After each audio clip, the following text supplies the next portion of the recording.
여러분 안녕하십니까? YTN 뉴스나이트입니다. 국민의힘과 민주당이 오는 25일로 예정된 대표회담의 의제와 형식을 놓고 양보 없는 힘겨루기를 계속하고 있습니다. 특히 TV 생중계와 최상병 특검안을 놓고 여론전을 펼치고 있는데 정작 이런 구체적인 안을 논의해야 할 여야 실무 협상은 또다시 연기됐습니다. 검찰이 김건희 여사의 명품 가방 수수 의혹 사건에 대해 무혐의 처리할 것으로 알려지자 야당은 특검의 필요성을 검찰 스스로 입증한 것이라고 비판했습니다. 그동안 국민 눈높이를 강조해온 국민의힘 한동훈 대표의 반응은 어땠을까요? 잠시 뒤 포커스 나이트에서 자세히 짚어보겠습니다. 뉴스나이트 먼저 헤드라인부터 보시겠습니다. 오늘의 주요 뉴스입니다. 9호 태풍 종다리의 영향으로 경기와 충남 서해안 지역에 피해가 집중됐습니다. 태풍은 소멸됐지만 모레 새벽까지 전국 곳곳에 산발적인 비가 이어지겠습니다. 검찰이 김건희 여사의 명품 가방 수수 의혹에 대해 무혐의로 가닥을 잡았습니다. 국민의힘은 검찰 결론에 힘을 실었지만 민주당은 엉터리 면죄부라며 특검을 재차 강조했습니다. 다시 확산하고 있는 코로나19가 다음 주쯤 절정에 이른 뒤 점차 사그라들 것으로 전망됐습니다. 보건당국은 엔데믹의 과정이라며 거리 두기는 없다고 밝혔습니다. 모르는 여성을 따라 아파트 승강기를 타더니 야구 방망이를 마구 휘두른 20대 남성이 경찰에 구속됐습니다. 이 남성은 현실에 불만이 있어서 범행했다고 진술했습니다. 티몬과 위네프 피해 규모가 1조 3천억 원 수준까지 늘어날 것으로 추산됐습니다. 정부는 자금 지원 규모를 1조 6천억 원까지 늘리기로 했습니다. 미국 민주당 전당대회 이틀째 날 미 해리스 부통령이 대선 후보로 공식 추인됐습니다. 오바마 전 대통령 부부가 전폭적인 지원 사격에 나서며 분위기를 끌어올렸습니다. 9호 태풍 종다리가 일찌감치 열대 저압부로 약화됐지만 강한 비구름을 몰고 오면서 서해 곳곳에 피해를 남겼습니다. 특히 연중 바닷물 수위가 가장 높은 백중사리와 맞물리면서 해안가에서도 침수 피해가 잇따랐습니다. 김기수 기자입니다. 도로 한쪽에서 바닷물이 차오릅니다. 바닥에 적힌 글씨가 희미해지더니 바다와 도로의 경계가 서서히 사라집니다. 바닷물이 넘어오면서 도로 전체가 거대한 바다처럼 변해버립니다. 9호 태풍 종다리의 영향으로 충남 보령에 시간당 27mm의 집중호우가 내렸습니다. 특히 바닷물 수위가 연중 가장 높아지는 백중사리와 맞물리면서 항구 일대 도로와 상가 등이 침수됐습니다. 침수 피해가 발생한 골목입니다. 보시는 것처럼 물에 젖은 흔적이 그대로 남아 있습니다. 이곳 주민들은 갑작스럽게 들이닥친 비와 바닷물에 꼬박 밤을 지새웠습니다. 우리 주민들 거의들 와서 발만 둥둥 굴르지 어떻게 할 수가 없어요. 이건 완전히 어떻게 주민들이 손을 쓸 수가 없는 거예요. 여기 모든 것이 막 쓰레기통이니 뭐니 다 떠다니고요. 도로 통제 문구가 붙은 팻말이 세워져 있습니다. 충남 서천군에서도 수위가 높아진 바닷물이 도로 쪽으로 넘어오면서 서도초등학교 앞 해안 도로가 통제됐습니다. 천안에선 폭우로 임시 상수도관이 파손되면서 인근 지역에 수돗물 공급이 중단됐습니다. 천안시는 3시간 정도 단수 피해가 발생했고 5시간 만에 복구를 마쳤다고 밝혔습니다. 호우경보가 내려졌던 태안과 서산에서도 피해가 잇따랐습니다.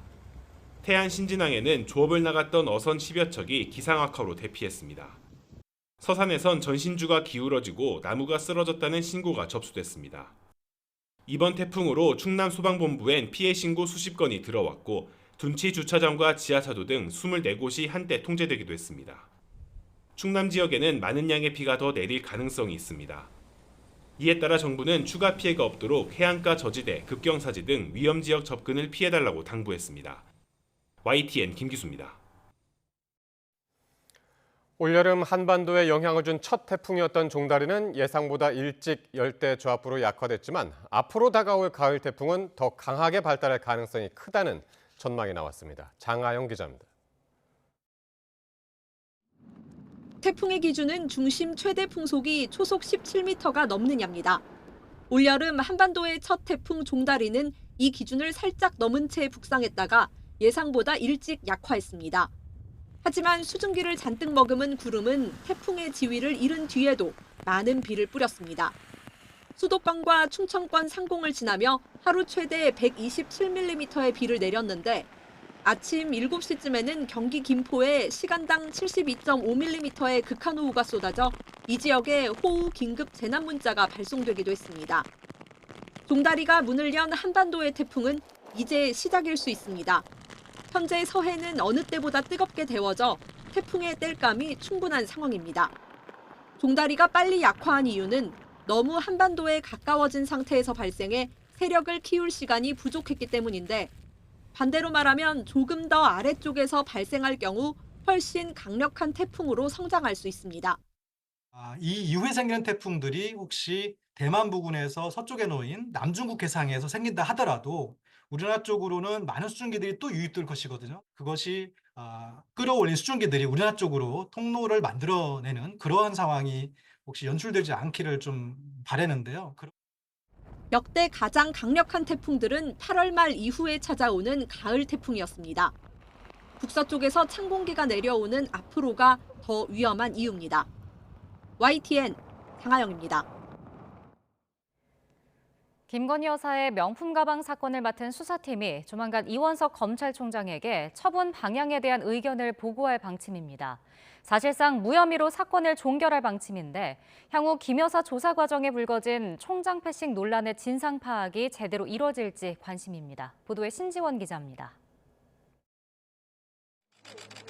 서울중앙지검 형사 1부가 최근 김건희 여사의 명품 가방 사건 수사를 마무리했습니다. 이원석 검찰총장이 명품 가방 사건 전담 수사팀을 구성하라고 지시한 지 넉 달 만입니다. 수사팀은 김 여사가 지난 2022년 9월 최재형 목사에게서 300만 원대 명품 가방을 수수한 것에 대해 청탁금지법 위반이나 알선수재 등의 혐의로 처벌하기 어렵다고 판단한 것으로 알려졌습니다. 최 목사는 지인의 국립묘지 안장이나 통일TV 송출을 재개해달라는 등의 청탁이 있었다고 주장했지만 김 여사가 구체적인 내용을 알지 못했고 윤석열 대통령의 직무와도 무관하다고 본 겁니다. 서울중앙지검은 조만간 이런 내용을 이원석 검찰총장에게 보고할 예정으로 알려졌습니다. 다만 검찰 수사심의위원회가 사건을 다시 검토하게 될 가능성은 남아 있습니다. 사건의 결론뿐 아니라 조사 과정에서 불거진 논란의 불씨도 여전합니다. 수사팀이 김 여사를 검찰청사에서 조사해야 한다는 총장 뜻을 어기고 대통령 경호처 부속청사에서 비공개 조사하며 뒤늦게 보고한 겁니다. 이후 대검찰청이 진상 파악에 나섰지만 수사팀에 부정적 영향을 줄 수 있다는 이유로 잠정 보류된 상태입니다. 명품 가방 사건을 지휘한 이원석 총장의 임기가 한 달도 채 남지 않은 만큼 사건 처분 이후 총장 패싱 논란에 대한 진상 파악이 제대로 이뤄지기 어렵다는 지적도 나옵니다. YTN 신지원입니다. 김건희 여사의 명품 가방 사건에 대한 처분이 임박한 가운데 최재형 목사 측은 대통령의 직무와 관련한 청탁이 있었다고 거듭 주장했습니다. 최 목사 측 변호인은 오늘 입장문을 통해 최 목사가 처음부터 통일운동을 했다고 밝히며 대북정책 자문을 하겠다고 김 여사에게 말했던 만큼 대통령의 직무와 관련해 만나고 선물을 건넨 것이라고 재차 강조했습니다. 또 선물에는 감사와 청탁 등 여러 의미가 섞인 것이라며 단순히 감사 표시나 김 여사를 만나기 위해서만 명품 가방을 건넨 것은 아니라고 설명했습니다. 대낮에 한 아파트에 사는 여성이 승강기에 따라 들어온 괴한에게 알루미늄 배트로 마구 공격당하는 일이 벌어졌습니다. 장을 보고 집에 가는 길에 벌어진 일인데 괴한은 구속됐습니다. YTN 취재진이 확보한 CCTV 영상에는 당시 상황이 고스란히 담겼는데요. 이현정 기자가 전해드립니다. 한 남성이 여성을 따라 조용히 1층 승강기 안으로 들어옵니다. 그런데 문이 닫히고 둘만 있는 상황이 되자 남성이 갑자기 돌변합니다. 가방에 꽂아 넣은 알루미늄 배트를 쓱 꺼내더니 등지고 서 있던 여성 머리를 세게 때리기 시작합니다. 쓰러진 여성이 맨손으로 배트를 막으며 발버둥치지만 아무 소용이 없습니다. 흥분한 남성은 주먹까지 날립니다. 악몽 같은 시간은 4층에서 문이 열릴 때까지 1분 가까이 계속됐습니다. 사건이 벌어진 건 지난 19일 오후 2시 반쯤. 마트에서 장을 보고 집으로 돌아가던 40대 여성이 승강기 안에서 대낮에 날벼락을 맞은 겁니다. 전혀 일면식도 없는 사람이었어요. 뒤에서 공격을 당했기 때문에 정말 속수무책이었고 순간 앞이 캄캄하고 어떻게 해야 될지를 모르겠고. 가까스로 승강기에서 탈출한 여성이 신고한 뒤 출동한 경찰은 남성을 현장에서 검거했습니다. 피해 여성은 YTN과의 통화에서 아파트 부근 육교에서부터 따라왔고 경찰에 신고했는데도 잡혀도 상관없다며 버티고 있었다고 설명했습니다. 남성은 이 아파트 주민은 아닌 것으로 파악됐습니다. 경찰 조사에서는 현실에 불만이 있어서 범행을 저질렀다고 진술했습니다. 법원은 도주와 증거인멸이 우려된다며 A씨에 대한 구속영장을 발부했습니다. 경찰은 휴대전화 포렌식 등을 바탕으로 자세한 사건 경위를 조사하고 있습니다. YTN 이현정입니다. 음주 사망 사고를 낸 고급 수입차 포르쉐 운전자가 이른바 술타기를 하는 동안 사실상 방치한 경찰관들이 솜방망이 처분을 받았습니다.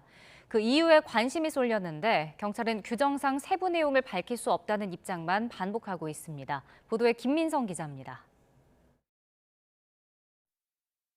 시속 150km 이상으로 포르쉐를 몰아 10대 한 명을 숨지게 하고 한 명을 의식불명에 빠뜨린 50대 남성. 감지기로 음주 반응까지 확인됐는데 경찰은 운전자를 그냥 보냈습니다. 몸이 아파 일단 병원에 가서 체열하겠다는 말을 믿었다고 합니다. 저희들이 뭐라고 할 말 없습니다. 저희 직원들이 잘못한 거고 유감스럽게 생각합니다. 경찰 동행 없이 병원에 간 남성은 1시간여 만에 체열하지 않고 혼자 밖으로 빠져나왔습니다. 그리고는 가수 김호중처럼 병원 근처 편의점에서 맥주를 사 마셨습니다. 경찰이 뒤늦게 음주 측정을 하러 찾아왔는데 이미 남성이 집 근처 편의점에서 지인을 통해 한 번 더 맥주를 사 마신 뒤였습니다. 우여곡절 끝에 나온 혈중 알코올 농도는 0.084%였지만 검찰은 재판에서 증거로 쓸 수 없는 수치라며 이를 0.036%로 재조정했습니다. 엉망인 초동대처 탓에 술타기가 득이 된 셈입니다. 감찰에 이어 징계위가 열렸지만 현장에 간 경찰관들은 솜방망이 처분을 받았습니다. 신고를 받고 출동도 하지 않은 파출소 팀장은 감봉 1개월 경징계를, 음주 측정도, 병원 동행도 안 한 팀원 3명은 징계가 아닌 불문 경고 처분을 받았습니다. 교통조사관들은 징계위원회에 회부조차 안 됐습니다. 왜 이런 결과가 나왔는지 물어도 경찰은 규정상 밝힐 수 없다는 말만 되풀이하고 있습니다. 살아남긴 했지만 중상 피해자는 사고 약 2달이 지난 지금도 의식이 없습니다. 저희가 할 수 있는 게 없으니까 그냥 답답할 뿐이지 뭐라고 하겠어요. 그냥 솜방망이 처벌이 예상을 했지만 너무 심하다는 거죠. 아니 우리나라 공권력이 그렇지 않아요. 법도 피해자가 아닌 가해자를 위한 법 같고. 최종문 전북경찰청장은 취임사에서 신의를 저버리는 의무 위반 행위에는 단호하고 엄정하게 대처하겠다고 말했습니다. 이런 결심과 동떨어진 징계의 이유를 유족과 피해자 가족 또 일반 국민에게 명명백백히 설명할 길이 없다는 게 참 난감합니다. YTN 김민성입니다. 티몬 위메프 판매금 미정산 피해 금액이 1조 3천억 원까지 늘어날 것으로 전망됐습니다. 일반 상품과 상품권 피해와 관련해선 359억 원이 환불 완료됐습니다. 정부는 피해를 본 판매자들을 돕기 위해 1조 6천억 원 규모의 자금 지원에 나서기로 했습니다. 보도에 오인석 기자입니다. 정부가 경제관계 장관회의를 열고 위메프 티몬 사태 대응 방안과 향후 계획을 발표했습니다. 이번 사태와 관련해 현재까지 정산 기일이 지난 판매금 미정산 피해액은 8,188억 원에 달합니다. 일반 상품 60%, 상품권과 여행 상품이 40%입니다. 아직 정산 기한이 남은 판매금이 있어 미정산 금액은 앞으로 더 늘어날 가능성이 높습니다. 정부 관계자는 기한이 남은 판매액들까지 모두 합치면 최종 미정산 피해 금액은 1조 3천억 원까지 늘어날 것으로 전망했습니다. 이에 따라 정부는 피해를 본 판매자들을 돕기 위해 1조 6천억 원 규모의 자금 지원에 나서기로 했습니다. 지난 7일 대책 발표 때보다 4,300억 원이 확대됐습니다. 소상공인 시장진흥공단과 중소벤처기업진흥공단이 1,700억과 1,000억 원의 자금을 각각 투입해 대출을 진행 중입니다. 신용보증기금과 기업은행도 3,000억을 투입해 판매자 금융 지원에 착수했고 16개 지방자치단체는 1조 원 이상의 긴급 경영안정 자금을 편성해 각 지역 피해 업체에 대한 직접 대출 또는 2차 보존을 추진합니다. 피해가 더 이상 확산되지 않도록 모든 부처와 지자체, 관련 기관은 정책 역량을 더욱 결집하겠습니다. 피해 소상공인, 중소기업에 대한 대출 금리 인하 등 자금 조달 부담 완화 방안도 함께 검토하겠습니다. 정부는 팀원 UMF의 비정상 사태 발생 이후 현재까지 총 359억 원 상당의 일반 상품과 상품권이 환불 완료됐다고 밝혔습니다. 남은 피해자들을 구제하기 위해 여행과 숙박, 항공권, 상품권 분야 관련 집단 분쟁 조정에도 속도를 내기로 했습니다. 또 정산주기 법제화와 결제대금 별도 관리 등 제도 개선을 위한 법 개정안을 이달 중 마련하기로 했습니다. YTN 오인성입니다. 정부가 유류세 인하 조치를 10월까지 2달 더 연장하기로 했습니다. 중동 정세에 따른 국제유가 불확실성과 추석 물가를 고려한 건데 재정 상황이 문제입니다. 보도에 이승은 기자입니다. 정부가 이달 말 종료 예정이던 유류세 인하 조치를 10월까지 2달 더 연장하기로 했습니다. 2021년 11월부터 이어진 유류세 인하는 인하 폭이 37%까지 확대됐다가 조금씩 축소되긴 했지만 이번이 11번째 연장입니다. 중동 지역 긴장 재고조 등으로 국제유가 변동성이 확대되고 민생의 부담이 가중될 수 있습니다. 이에 정부는 현 유류세 인하 조치와 경유, CNG, 유가 변동 보조금을 10월 말까지 2개월 추가 연장하겠습니다. 이에 따라 휘발유 1리터에 20% 인하된 656원을 부과하고 경유는 30% 인하된 407원을 부과하는 지난 7월부터의 유류세가 유지됩니다. 최근 이스라엘의 휴전 중재안 수용으로 국제유가가 하락세를 보이고 있지만 언제든 중동 상황은 급변할 수 있어 불확실성이 큽니다. 또 폭염에 농산물 물가가 고공행진을 이어가고 있는 가운데 추석 물가가 들썩일 수 있다는 점도 고려됐습니다. 유류세 인하 폭이 일부 축소된 지난달 석유류 물가는 1년 전보다 8.4% 올라 21개월 만에 가장 높은 상승률을 기록했습니다. 하지만 세수 감소는 불가피합니다. 정부는 올해 예산을 짜면서 유류세 단계적 복원을 전제로 교통에너지 환경세 수입을 15조 3천억 원으로 지난해보다 4조 5천억 원 늘려잡았습니다. 하지만 인하 조치 연장에 상반기 수입은 5조 3천억 원으로 목표 대비 35% 수준입니다. 그래서 지난달에 이거를 감안해가지고 유류세 인하 폭을 약간 이제 줄였는데 그때 추가로 확보된 세수율이 한 1,000억 원대입니다. 그래서 상대적으로 이런 영향이 미미하다 이런 분석도 있어가지고요. 올해 총 국세 수입은 예상보다 10조 원 정도 부족할 것으로 예상되는 상황입니다. YTN 이승은입니다.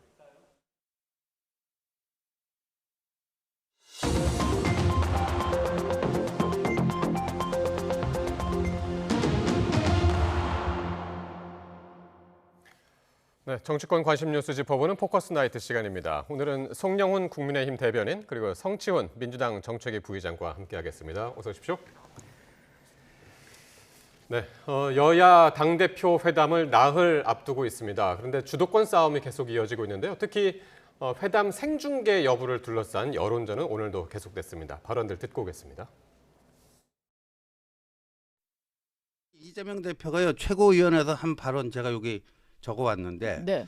여야 대표가 비밀리에 할 얘기도 있겠지만 국민의 삶이 어려운데 굳이 비공개로 만나며 노력하는 척만 한다는 건 동의하기 어렵다. 저는 국회 로텐도 홀에 의자 하나, 책상 하나 놓고 해도 좋다. 만인이 보는 가운데 허심탄회하게 대화하길 바란다. 아주 정답을 말씀하셨더라고요. 예. 작년 6월에. 네. 이 정신으로 다시 돌아오시기 바라고. 예. 그러니까 이렇게 얘기하신 분이 네. 불쾌하다 하는 거는 김기현은 만만하고 한동훈은 좀 부담스럽다 이렇게 인식될 수도 있어요.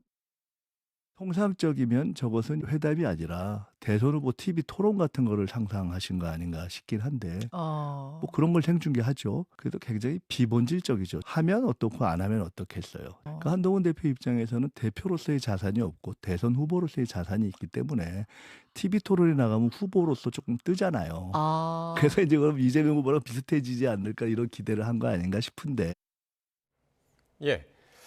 자, 일단 양측의 실무 협의가 원래 오늘로 하루 미뤄졌었는데 또 다시 미뤄졌죠. 내일로 이제 또 밀렸는데 그러니까 의제하고 형식이 아직 정해지지 않은 겁니다. 근데 이 회담 생중계 여부를 놓고 기싸움을 벌이는 형국인데, 네, 이런 형국들 지금 어떻게 보고 계신가요? 저희가 공개적인 정책 대화를 제안했더니 앞으로는 하자고 하면서 뒤로는 실질적으로 미루는 느낌을 지울 수가 없습니다. 자, 지금 제가 말씀드린 이 문장은요, 제 말이 아니고 이재명 대표가 작년 6월에 했던 말입니다. 아까 신지어 부총장이 그 채널A에 출연해서 했던 말에 이어지는 발언이거든요. 그러니까 지금 그때하고 상황이 180도로 뒤집어진 거예요. 그러니까 이재명 대표가 그때는 김기현 대표를 상대로 공개적으로 대화를 하자고 그렇게 촉구를 해놓고 지금은 민주당에서 이런저런 핑계를 대서 자꾸 뒤로 빠지고 있거든요. 그러면은 이재명 대표가 이제는 좀 일관성을 가져야 됩니다. 그때는 맞고 지금은 틀리다라는 식으로 나오면은 아무리 무슨 중도 확장이니 우클릭이니 해도 본인의 말의 신뢰성이 없기 때문에 그런 전략들은 다 실패할 수밖에 없어요. 그리고 이제 뒤에서 차근차근 말씀드리겠지만 이 문제는 우리가 생중계라고 표현을 합니다만은 사실은 국민에게 공개한다고 표현하는 게 맞을 겁니다. 즉 정치의 수요자인, 그러니까 정치 서비스의 소비자인 국민을 중심에 놓고 생각하는 게 맞거든요. 왜 그러면 이걸 받아들여야 되는지 제가 다음에 이어서 충분히 말씀을 드리겠습니다. 일단은 뭐 국민의힘에서 생중계라는 단어를 사용했으니까요. 그러니까 어쨌든 이 생중계를 바라보는 여야 입장이 완전히 다르고 지금 국민의힘에서는 왜 작년하고 올해하고 민주당 입장이 달라졌냐, 이재명 대표 입장이 달라졌냐 그렇게 이야기를 하고 있나요? 입장이 달라진 게 아니라 상황이 완벽하게 다르죠. 기억해보면 2022년에 윤석열 대통령 당선되시고 이재명 대표 당선된 이후에 계속해서 이재명 대표는 수차례 영수회담을 제안했습니다. 만나자. 윤석열 대통령이 만나자고 했는데 계속해서 거부해서 올해 겨우 만나지 않았습니까? 역대 대통령 중에 제1야당 대표를 가장 늦게 만난 대통령이었죠. 근데 작년 그 6월이라는 그 시점은 계속해서 또 영수회담을 제안하고 있었는데 거부하면서 여당 대표나 만나라. 그러니까 김기현 대표가 그때 나랑 만나자 이렇게 하고 있던 시기였거든요. 그러니까 사실상 저 멘트는 거절의 의미입니다. 나는 지금 윤석열 대통령을 만나겠다는 의미가 있었던 거고 그리고 그 또 하나는 사실 뭐 김기현 대표에게 참 죄송한 말씀이지만 김기현 대표는 용산 대통령실에 어느 정도의 지원을 받아서 됐다는 그 썰이 하다고 그런 인식을 갖고 계신 분이기 때문에 그 당시에 막혀있는 전국을 풀기 위해서는 윤석열 대통령을 만나는 게 중요하다고 판단을 한 거고 김기현 대표는 만나봐야 어차피 용산에 뭔가 허락을 받아야 될 것이다라는 그런 생각을 할 수밖에 없었던 것이거든요. 근데 지금 한동훈 대표는 다르죠. 용산의 대통령실에 뭔가 도움을 받아 당선된 것도 아니고 이 자력적인 힘으로 당선이 된 사람이고 그리고 당정 관계의 정상화를 외치던 사람이기 때문에 그렇기 때문에 이재명 대표가 당선되자마자 영수회담도 대통령 다시 한번 설득해보겠다는 마음으로 만나자고 했지만 그러면서 한동훈 대표도 만나자고 한 게 그래 한동훈 대표는 뭔가 용산의 눈치를 보지 않고 정치를 하겠다는 전당대회 포부를 밝혔기 때문에 그렇다면 한동훈 대표 만나도 뭔가 변화를 꾀할 수 있겠구나. 그러니까 만나자고 했던 거죠. 그러니까 작년하고 올해하고 이제 상황이 다르다. 작년에는 영수회담을 계속 요구를 하고 있었는데 그게 받아들여지지 않으면서 김기현 대표 역시 이제 그렇게 얘기할 수밖에 없는 그런 상황이었다라고 지금 이야기를 하는데 저는 뭐가 달라졌는지 잘 모르겠고요. 한 가지 우리 정치에서 고정불변인 것이 있습니다.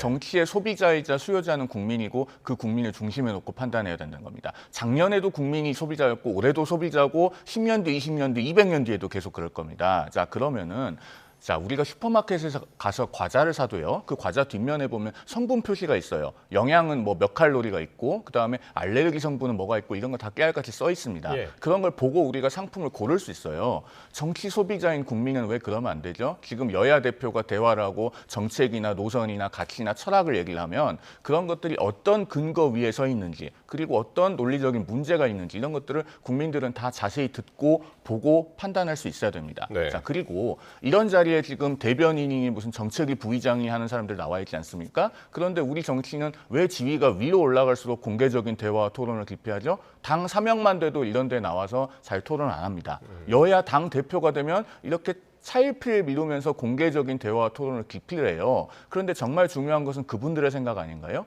자, 예. 이 방송을 보고 계시는 시청자들 중에서도 민주당을 지지하시는 분들, 이재명 대표를 지지하시는 분들이 많을 겁니다. 그분들도 누구를 지지하냐고 묻기 전에 영국처럼 선진적인 의회 정치 부럽지 않냐고 여쭈면은 대부분 그렇다고들 하세요. 영국에서는요, 그 PMQS라고 해서 제1야당 대표와 여당의 수장이 이것보다 훨씬 더 가까운 거리에서 매주 토론을 합니다. 네. 유튜브에 지금 PMQS라고 쳐보면 우리 시청자들께서도 수많은 토론 대담 영상들을 보실 수 있습니다. 예. 우리 정치는 왜 그렇게 하면 안 됩니까? 그런데 사실 그러니까 우리 정치에서 여야 대표 회담을 하는데 생중계하는 게 사실 좀 이례적인 거잖아요.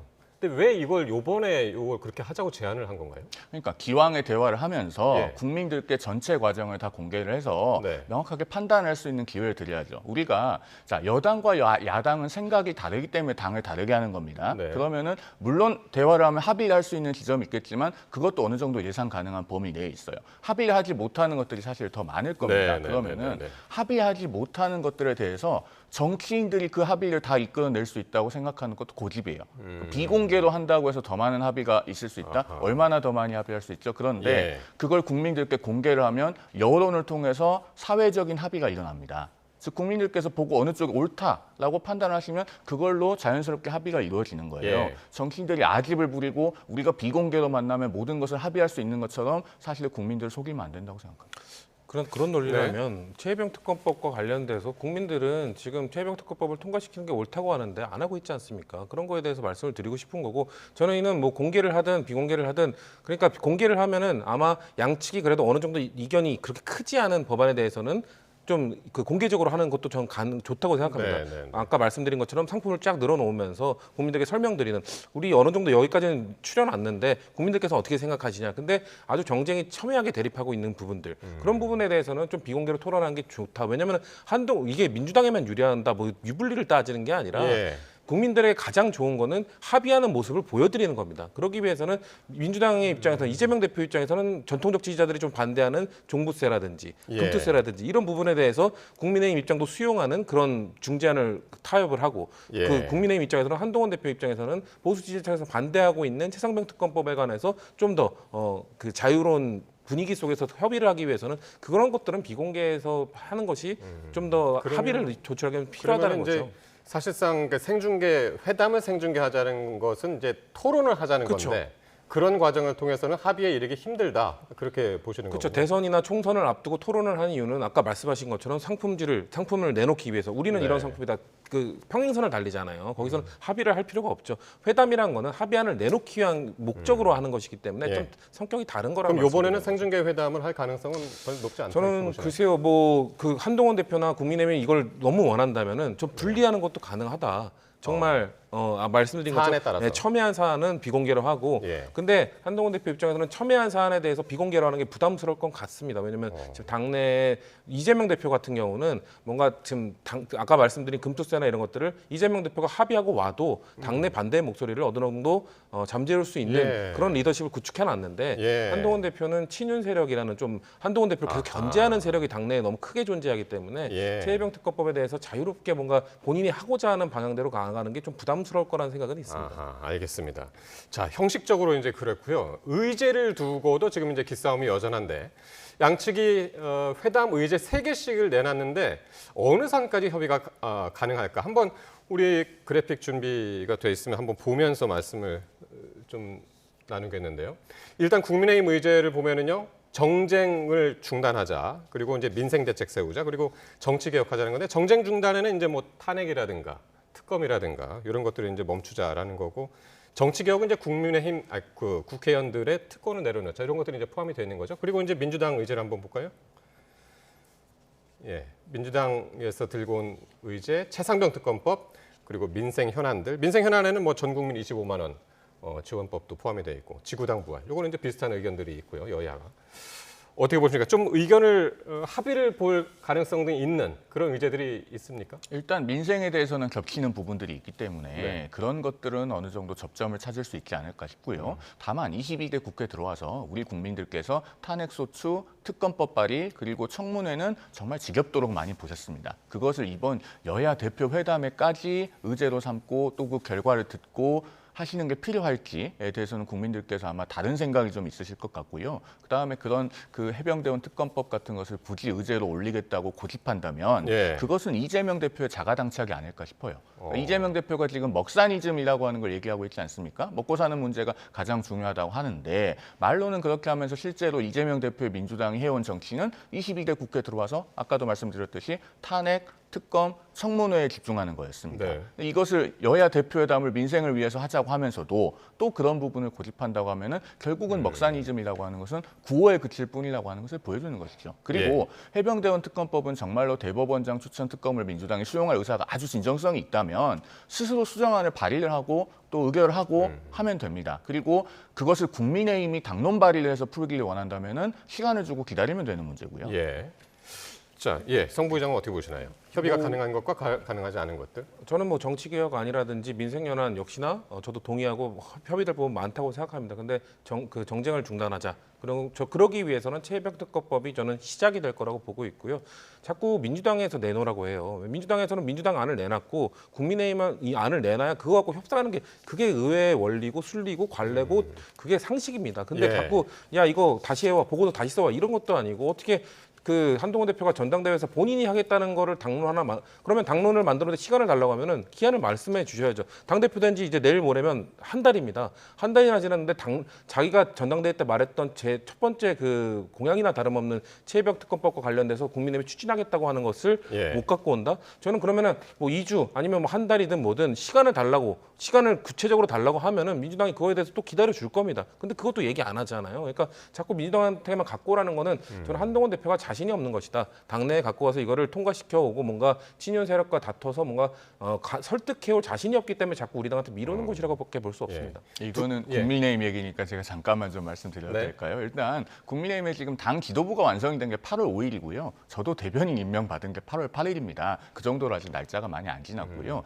이게 이제 당내에서 여러 의견을 갖고 계신 의원들을 설득하는 것이 얼마나 지난하고 어려운 작업이냐면 과거에 이제 주호영 국회 부의장이 이명박 정부 때 특임 장관이었습니다. 국회의원들을 설득하는 역할을 하잖아요. 최근에 언론 인터뷰에서 어떤 걸 회고를 하셨냐면 이명박 정부 때 민정수석이 바로 법무장관으로 간다는 얘기가 있으니까 여당 내에서 의원들이 반발했다는 거예요. 그 반대하는 의원들을 일일이 설득하는 작업을 하고 법무장관을 지명을 하는데 한 달이 걸렸다는 겁니다. 법무부 장관은 사실 그냥 지명하면 되잖아요. 그리고 청문회에서 청문보고서 채택 안 돼도 그냥 임명하면 그만입니다. 그런데도 설득하는데 한 달이 걸렸다고 하거든요. 그러니까 어느 정도 시간이 필요한 것이고 아까 이제 보고서 써온다고 말씀을 하셨는데 사실은 박찬대 원내대표는 일주일 안에 답하라 이런 식으로 오히려 보고서 써오라는 듯이 얘기를 하고 있지 않습니까? 그런 점도 아울러 말씀드립니다. 그러니까 두 분 공통적으로 협의나 합의가 이루어지기 힘든 것은 공통적으로 이제 최상병 특검법을 지금 계속해서 말씀하시고 있는데 민생 대책 부분은 어떻습니까? 민생 현안 부분? 그러니까 뭐 금투세라든가 종부세 아니면은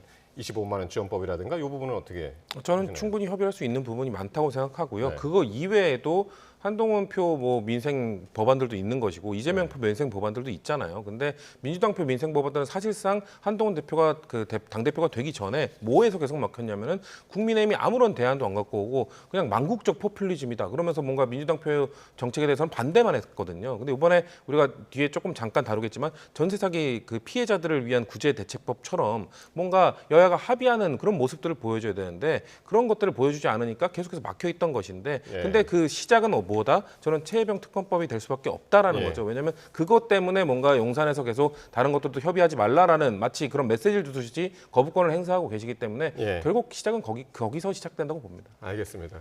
무슨 얘기를 해도 지금 다시 최상병 특검법으로 다시 돌아와서 이 얘기를 계속 해야겠습니다. 그러면.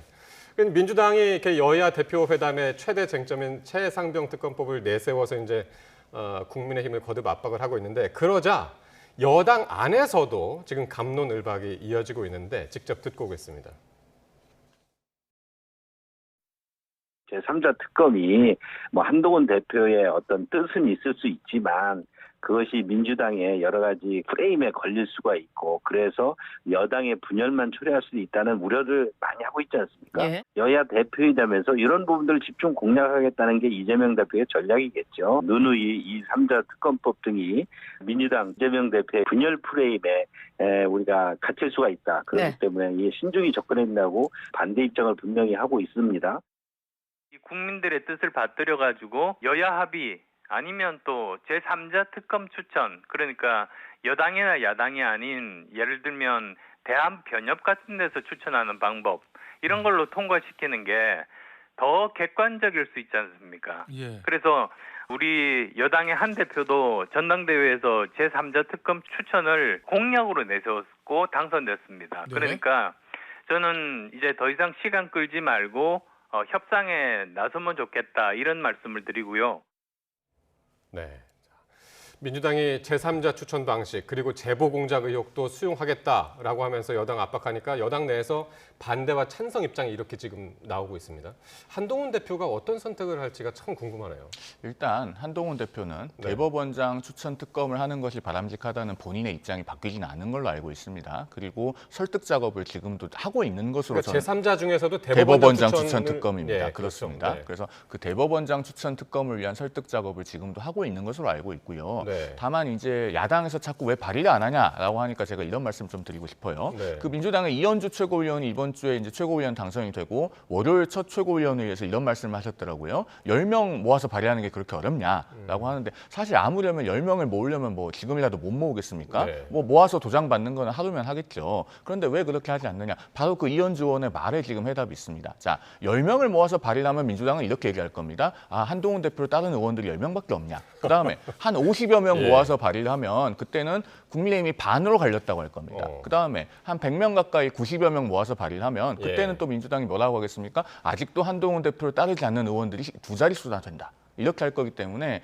결국에는 의원들을 전체적으로 설득을 해서 당론을 하나로 모으고 당론 발의를 하는 수밖에 없는 것이죠. 예. 저런 예. 분열을 조장하는 거라는 게 동의할 수 없는 게 그렇다면은 한동훈 대표가 계속 금투세 뭔가 토론하자고 했던 것이 민주당을 분열시키려고 얘기한 겁니까? 저는 한동훈 대표는 금투세 토론을 하자고 한 것은 개미 투자자들을 보호하고 싶고 한국의 시장을 좀 뭔가 아직은 금투세를 도입하기에는 너무 빠르다라는 판단 하에 진정성을 갖고 토론하자고 한 거 아닙니까? 예. 민주당에서 지금 이거 갖고 정책위 의장과 당대표의 의견이 갈리니까 분열시키기 위해서 이걸 제안한 겁니까? 단순히 그 당 안에 의견이 갈렸다고 해서 그걸 뭔가 계속 제안하는 것은 분열을 조장하는 것이다. 이 공격은 매우 더 예. 치사한 그 말장난이라고 생각하고요. 그러니까, 그렇기 때문에 예, 말씀하시죠. 그 당내 이견이 있더라도 저희들은 계속 뭔가 10명이든 뭐 몇 명이든 그거 상관없습니다. 그러면은 그 당내 의총에서 보통 그래서 의총에서 그걸 논의하지 않습니까? 네. 그럼 의총이라도 해보라는 겁니다. 의총에서 거절을 당하든 뭘 하든 한동훈 대표가 그러면은 또 이런 얘기를 할 것 같아요. 자, 의총에서 거절당하고 와서 리더십이 흔들린다 이런 공격을 하려는 거 아니냐? 아니 예. 민주당의 입장은 한동훈 대표가 뭔가 제3자 그 추천법 일은 뭔가 대안을 갖고 오겠다고 하기 때문에 뭔가 좀 기다려 보겠다는 건데 갖고 올 수 있는지 안 갖고 올 수 있는지 그게 안 되는 건지 빨리 답을 줘야 민주당이 세 번째로 그 제안한 안을 추진하든지 말든지 결정을 할 텐데 그걸 못 하고 있다는 말씀 드리는 거죠. 예. 강승규 의원 아까 그 이재명 대표의 분열 프레임에 갇힐 수 있다라고 한 얘기는 사실 어떻게 달리 보면 이게 하나의 의견으로 좁혀지기가 쉽지 않다라는 얘기로 들리거든요. 여당에서 이거 참 쉽지 않은 과제 같습니다. 그러니까 그만큼 특검은 앞서도 네. 제가 말씀드렸지만 각각의 의원들의 고유한 주관이 있기 때문에 네. 예로 들었던 법무장관 임명하는 문제 이런 네. 것들보다도 훨씬 더 설득하기 까다로운 사안입니다. 네. 그런데 이제 그런 틈을 노려서 어떤 분열 프레임 을 들고 나오려고 하는 지금 민주당 의원들의 속내가 너무 투명하죠. 제가 그분들이 실제로 했던 발언들 몇 개만 소개해드리면 이틀 전에 정성호 의원이 우리 YTN 라디오에 출연을 했었어요. 출연해서 뭐라고 말씀하셨냐면 실질적으로 한 대표가 여러 가지 정책적 현안에 대해서 결정권이 있는지 의문이다. 이렇게 말씀하셨고 어제는 이해식 당대표 비서실장이 한 대표가 수평적인 당정관계를 끌고 가고 있느냐에 상당한 의구심이 있다. 이렇게 저격을 했고 오늘은 김민석 수석 최고위원이 페이스북에 실권이 약하면 바지사장, 더 약하면 반바지 사장 이런 예. 저격글을 올렸어요. 예. 이게 지금 여야 대표 간의 대화를 하자는 그 정당의 태도인지 저는 의문이고 네. 그래서 아까 제가 뭐 10명을 모으면 민주당이 어떻게 나올 거고 50명을 모으면 어떻게 나올 거고 90명을 모으면 어떻게 나올 거다 이런 말씀을 드리지 않을 수 없는 상황인 겁니다. 예, 알겠습니다. 참 이렇게 첨예하게 여야가 격돌하고 있는 상황에서 오늘 국토위가 전세 사기 피해자 지원을 위한 특별법 개정안을 처리를 했습니다. 참 국회에서 법안을 협의하고 합의하는 게 참 당연한 건데 참 가뭄의 단비 같은 소식이었어요. 맞습니다. 아까도 네. 제가 잠깐 언급을 드렸었는데 네. 그 선구제 뭐 일단 피해자들이 일단 너무 좌절해 있으니까 빨리 네. 구제해줘야 된다. 그리고 한 명도 빠짐없이 해줘야 된다는 게 민주당의 주장이었고, 근데 국민의힘은 뭔가 그러기 위해서는 민주당 주장대로면 예산이 너무 많이 들고 이것을 과연 회수할 수 있을지 확실하지 않기 때문에 예산을 쓰는 문제이기 때문에 신중해야 된다는 건데 결국 합의안을 찾은 겁니다. 네. 저는 이 모습을 이 윤석열 대통령이 보시면서 국회에서 이렇게 협의안을 만들어가는 것이 실제 정치고 의회의 순리입니다. 이렇게 하는 것인데 뭔가 민주당이 안을 내놓을 때마다 아까 말씀드린 것처럼 이 전세 사기 특별법처럼 그렇다면 이렇게 해보자 여당이 좀 주도를 해줬으면 좋겠다는 말씀을 한번 드립니다. 앞으로도 이런 분위기가 좀 계속 이어졌으면 좋겠는데요. 맞습니다. 네. 그리고 우리 지금 방송을 보고 계신 시청자들 중에서도 네. 전세 사기 피해자들도 계실 거고 그렇죠. 또 위험에 처하신 분들도 계실 거예요. 네. 예. 그분들께 우리 정치가 또 우리 국회가 좋은 소식을 드리는 것이 늦었다고 생각이 되고 네. 뭐 늦게라도 조금 좋은 소식을 들을 수 있게 돼서 다행이라는 생각도 한편으로 들고 합니다. 네. 사실 국민의힘은 그 지난달 15일에 이 정부 여당의 전세 사기 특별법 개정안을 당론 발의해서 108명 의원 전원이 공동 발의를 했습니다. 그리고 이제 국토의 간사를 중심으로 이 합의안을 내려고 굉장히 많은 노력을 했고요. 그 결과 이제 어제 소위도 통과하고 오늘 국토위도 통과를 했는데 이 결과로 인해서 이제 앞으로 전세 사기 피해자는 해당 주택에서 10년간 계속 거주를 할 수 있고 그다음에 또 원하면은 그다음 10년은 공공임대주택 임대료 수준으로 거주를 할 수 있게 됩니다. 네. 그리고 원하지 않으면 이제 감정가와 그 낙찰가 간의 차익을 받고 퇴거하는 것도 가능하고요. 그러니까 탄핵 특검 청문회에 쏟을 에너지를 조금만 쏟아도 이런 여야 합의가 가능한 겁니다. 네. 그리고 제가 짧게만 덧붙이면은 1981년에 주택임대차 보호법을 제정하고 1989년에 개정을 하고 이게 다 역대 보수 정부에서 있었던 일입니다. 그래서 국민의힘이 앞으로도 이 서민과 중산층의 주거 안정 문제는 좀 각별하게 우선순위를 두고 챙겨가겠다는 말씀을 드립니다. 대변인으로서 역할도 지금 아주 충실하게 지금 하고 계시네요. 어쨌든 이 전세 사기 피해 지원법 이게 아마 28일 본회의에서 아마 통과가 되겠죠? 네, 그렇습니다. 알겠습니다. 자, 다음 주제인데요. 검찰이 김건희 여사의 명품 가방 수수 의혹 사건을 무혐의 처분할 것으로 지금 전해졌습니다. 어떻게 보셨나요? 좀 예상을 하셨는지도 모르겠고 한번 짧게 먼저 총통 한번 들어볼까요? 국민들의 의구심을 풀어드릴 만한 여러 번의 기회를 실기했다. 네. 이렇게 생각합니다. 이게 한동훈 대표가 최혜병 특검법을 추진해야 된다는 이유로 말씀하셨던 건데요. 네. 똑같습니다. 김건희 여사의 명품백 수수와 관련돼서 국민들이 많은 의구심을 갖고 계신데 결국 검찰이 그 의구심을 풀어드릴 기회를 스스로 발로 차버렸다. 이렇게 평가할 수 있을 것 같습니다. 네. 일단 지금 언론을 통해서 보도되고 있는 수사 결과의 처분 방향에 대해서는 어떤 당의 입장은 없는 게 맞다고 봅니다. 왜냐하면은 이 예상되는 처분 결과에 대해서 뭐 옳다 그르다 혹은 뭐 좋다 나쁘다에 대한 입장이 있는 것 자체가 여당은 대통령이 속한 정당이기 때문에 검찰 수사에 대해서 어떤 가이드라인이 있는 것처럼 그 오해가 될 수 있어서 말씀을 드리기는 좀 적절하지 않은 것 같고 그래서 오늘 한동훈 대표도 여기에 대해서는 검찰이 그 법리와 팩트에 맞게 했을 것이다라는 정도의 원론적인 언급을 한 것이 아닌가 그렇게 이해됩니다. 그러니까 지금 검찰이 그 최 목사에게서 받은 가방이 개인적인 사이에서 건네진 선물로 판단한 것으로 지금 전해지고 있는데 대가성이 없다고 보는 근거는 뭔가요? 아마도 이제 그 최 목사가 했다고 하는 어떤 청탁들이 뭐 대통령실 행정관 수준에서 커트가 되거나 이렇게 해서 뭐 김건희 여사에게는 직접적으로 전달되지 않았거나 뭐 이런 것으로 보는 것 같습니다. 그래서 뭐 검찰이 뭐 나름대로 충분히 조사를 했을 것이라고 생각이 되고 뭐 그 이상의 구체적인 언급은 아직 지금 검찰의 최종적인 처분이 나온 것은 아니기 때문에 그 결론을 보고 평가를 하는 것이 맞을 것 같습니다.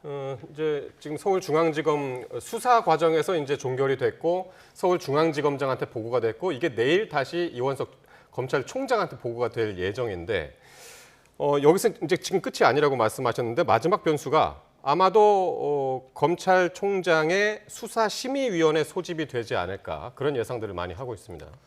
근데 뭐 그런 예측들은 하지만 저는 이루어지지 않을 가능성도 있다라고 보고. 심의위원회 자체가. 왜냐하면 이원석 총장의 직권으로 뭔가 해야 되는 것인데 이원석 총장이 물론 이 수사 과정에 있었던 이런 공정성에 있어서 국민들의 눈높이에 맞지 않았다는 말씀을 하셨지만 과연 이걸 할 용기가 있을까? 지금 이미 차기 검찰총장이 지명됐고 그런 상황에서 이거를 할 용기가 있을 거라고 좀 보이지 않아요. 그리고 있다 하더라도 사실 민주당에서 계속 주장하고 있는 것은 이 사안을 청탁금지법으로만 볼 것이 아니라 특가법상 뭐 알선 수재, 변호사법 위반 이런 것들로 다 광범위하게 검토를 하게 되면 분명 이거는 기소할 수 있는 부분이 있다. 뭐 이런 얘기도 하거든요. 만약에 검사가 윤석열이었다면 이건 기소했을 것이다. 왜냐하면은 이 그 대통령의 그 권한에 대해서 매우 포괄적으로 판단해서 처벌을 했던 것이 박근혜 대통령 수사 아니었습니까? 예. 그런 것처럼 이런 것들이 좀 부족했다는 생각을 하고 있는 건데 이원석 검찰총장 입장에서는 이번 검찰도 그런 것들 다 검토했다고 지금 발표를 했기 때문에 네. 뭔가 수사 과정에서 이런 여러 가지 그 사안들을 놓고 다 검토하지 않았다는 판단을 하지 않을 것 같아요. 예. 그렇기 때문에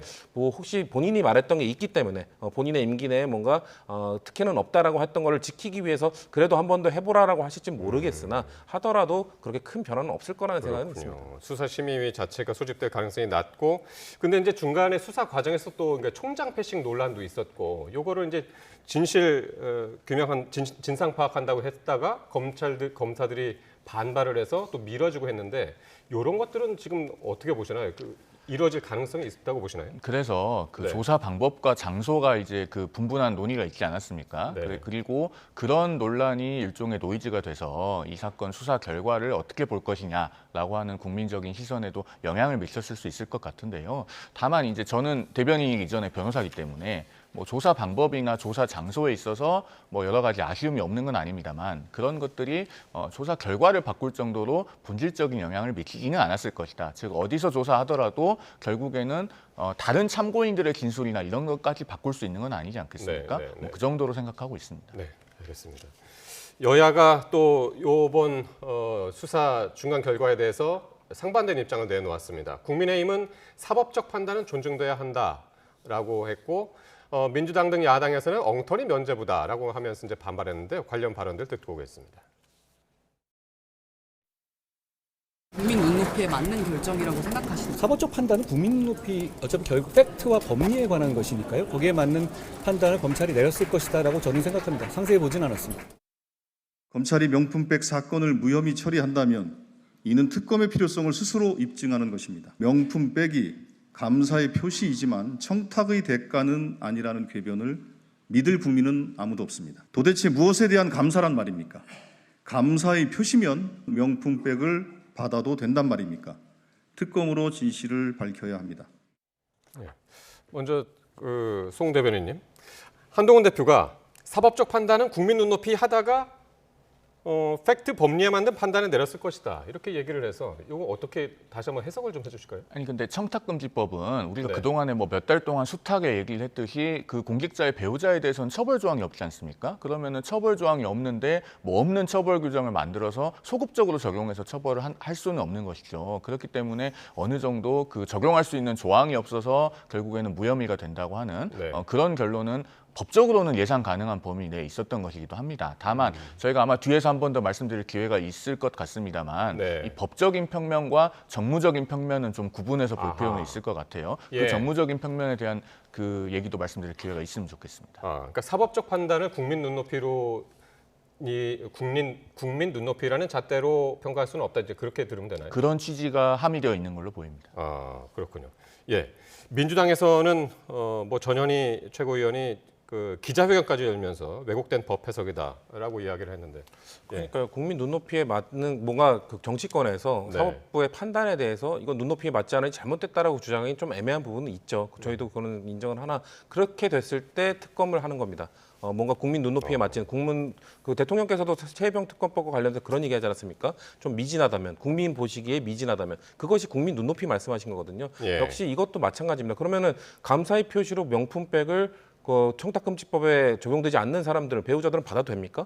만약에 민주당의 김혜경 씨가 그 주변인들로부터 감사의 의지로 명품백 많이 받아도 국민의힘은 괜찮다고 할 겁니까? 이게 뭔가 이거에 대해서 명확히 지금 사법부나 권익위가 제대로 된 판결을 내려주지 못했기 때문에 국민들 보시기에는 이래도 되는 건가? 이 의구심을 갖고 계시거든요. 그러니까 눈높이에 맞지 않는 판결이 분명 나왔다고 생각하고 그렇기 때문에 네. 민주당은 계속해서 특검을 통해서 뭔가 네. 확실한 결론을 내려야 된다라는 주장을 할 겁니다. 그러면 마지막으로 이 법리적으로 무죄라고 하더라도 김건희 여사의 직접 사과 필요성, 요건 이제 남아 있다. 이런 지적도 많이 나오는데 요건 어떻게 보십니까? 그러니까 지금 우리 국민들께서 많이 기억하고 계시는 세 가지 장면이 있죠. 일단 네. 올해 1월에 한동훈 대표가 당시 비대위원장이 국민 눈높이를 강조하면서 그 명품 가방 사안에 대한 김건희 여사의 사과 필요성을 환기했던 것, 그 장면을 기억하고 계시고, 그다음 두 번째는 이번 전당대회 과정에서 공개됐던 이른바 문자 논란입니다. 그 문자 논란을 해명하는 과정에서 한동훈 당시 비대위원장이 대통령실의 여러 가지 경로로 그 김건희 여사가 사과를 할 필요성이 있다라고 하는 것을 전달했다라고 하는 사실이 확인이 됐고, 세 번째는 이번 전당대회 TV 토론할 때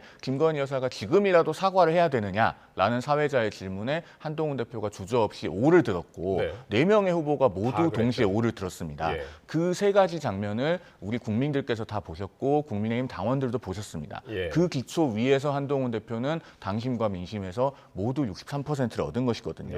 그러면은 한동훈 대표의 생각이 어떤 것인지는 우리 모두가 알고 있고, 그다음에 국민의힘 당원들, 나아가서 우리 국민들께서 어떤 생각을 하고 계신지, 어떤 마음을 갖고 계신지는 또 저희가 알고 있습니다. 중요한 것은 국민들의 마음 아니겠습니까? 그것으로 저희가 답을 대신할 수 있을 것 같습니다. 그다음 글쎄요, 뭐 저희는 그 작년 11월에 영상이 공개되고 했을 때 그때 사과를 계속 주장했었죠. 근데 만약에 그때 바로 사과를 하고 즉각 사과를 하고 뭔가 조치를 취했다면은 지금 이 정도 상황까지 왔을까? 그 이후에 뭔가 사과를 안 하고 뭔가 계속 변명으로 일관하고, 최근에 와서는 원래 돌려주라고 했는데 행정관의 실수로 뭔가 돌려주지 않았다라는 국민들이 납득하기 어려운 해명을 내놓고, 이런 상황까지 왔으면은 민주당 입장에서는 이제 사과 요구를 할 뿐만 아니라 아까 말씀드린 것처럼 넘어서서 국민들이 해소될 때까지 뭔가 특검을 추진하는 것이 야당이 맡겨진 소임이다, 이렇게 생각하고 있습니다. 내일 이제 검찰의 최종적으로 공식적인 결론이 이제 나올 테고요. 그 다음에 대통령실의 반응 또 어떻게 나오는지 함께 보도록 하겠습니다. 자, 지금까지 송영훈 국민의힘 대변인, 그리고 성치훈 민주당 정책위 부의장과 함께했습니다. 두 분 고맙습니다.